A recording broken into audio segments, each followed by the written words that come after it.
Satyabhama Institute of Science and Technology, Chennai. Satyabhama Institute of Science and Technology, Chennai.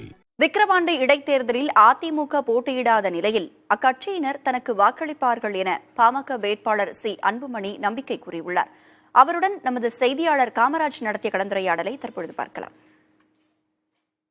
மேற்கொண்டிருக்கீங்க, மக்கள் எந்த அளவுக்கு வரவேற்பு அளிக்கிறாங்க, உங்களுக்கான இந்த பகுதியில் வாக்களிப்பது மக்கள் எந்த அளவுக்கு தயாரா இருக்காங்க?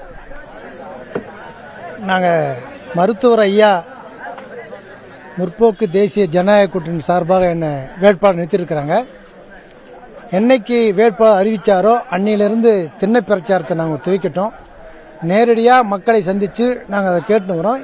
இன்று தெளிவான முறையில் வாகனம் மூலிமா வாக்கு சேகரிக்கிறோம்.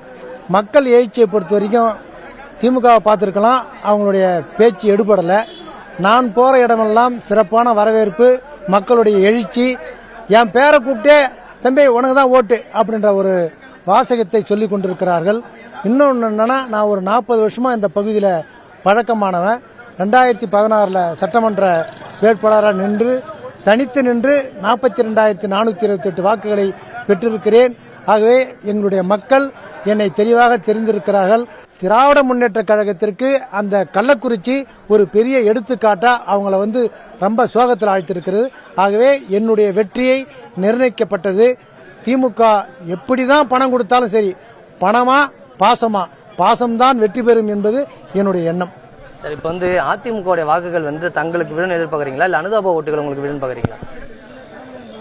அதாவது அனைத்து இந்திய அண்ணா திராவிட முன்னேற்ற கழகத்தினுடைய வாக்கு நான் 2016 நின்ன, அதனால அந்த அனுதாபம் இருக்கிறது.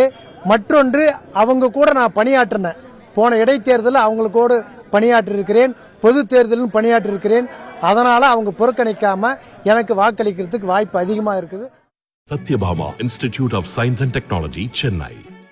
Satyabhama Institute of Science and Technology, Chennai.